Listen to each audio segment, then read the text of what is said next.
Jadi yang A itu ada diagram persilangan sampai keturunan pertama, di mana buah B besar itu adalah bulat, B kecil itu adalah kisut, K besar itu adalah kuning, dan K kecil itu adalah hijau. Lalu menghasilkan P1 yaitu B besar, K besar adalah bulat kuning disilangkan dengan B kecil, K kecil yaitu kisut hijau. Lalu menghasilkan gamet B besar, K besar dan B kecil, K kecil. Lalu menghasilkan V1 yaitu keturunan pertama, B besar, B kecil, K kecil yaitu bulat kuning. Yang B, jika V1 di backcross, maka P genotipnya adalah B besar, B kecil, K kecil disilangkan dengan B besar, K besar, maka fenotipnya dari B besar, B kecil, K kecil adalah bulat kuning, dari B besar, K besar adalah bulat kuning juga. Lalu gamet keduanya adalah B besar, K besar, B besar, K kecil, B kecil, K besar, B kecil, K kecil, dan disilangkan dengan B besar, K besar. Maka keturunan keduanya yaitu B besar, K besar, B besar, K besar, K kecil, B besar, B kecil, K besar, B besar, B kecil, K besar, K kecil, dan menghasilkan rasio genotipnya itu 1:1:1:1 dan rasio fenotipnya itu 100% bulat kuning. Yang C, jika V1 di tes cross.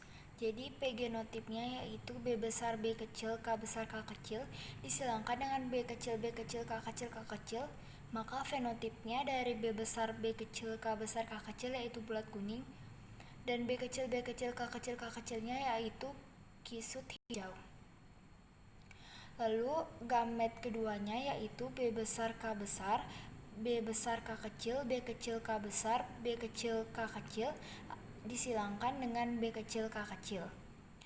Maka keturunan keduanya atau V2-nya yaitu B besar, B kecil, K besar, K kecil, B besar, B kecil, K kecil, B kecil, K besar, K kecil, B kecil, K kecil, lalu akan menghasilkan rasio genotipnya itu 1:1:1:1 dan fenotipnya juga 1:1:1:1. Yang D, jika V1 disilangkan dengan V1, P genotipnya itu adalah B besar, B kecil, K besar, K kecil disilangkan dengan dirinya sendiri yaitu B besar, B kecil, K besar, K kecil. Lalu akan menghasilkan gamet kedua yaitu B besar, K besar, B besar, K kecil, B kecil, K besar, B kecil, K kecil, lalu disilangkan dengan dirinya sendiri yaitu B besar, K besar, B besar, K kecil, B kecil, K besar, B kecil, K kecil, lalu akan menghasilkan V2 dengan tabel berikut ini.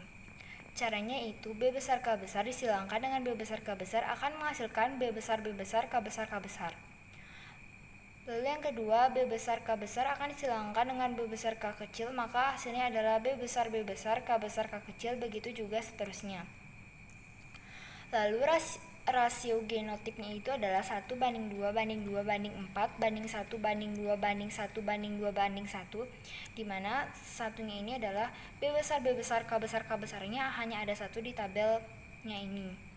Lalu ada fenotipnya itu adalah bulat kuning 9, bulat hijau 3, kisut kuning 3, dan kisut hijau itu 1, sehingga perbandingannya yaitu 9:3:1.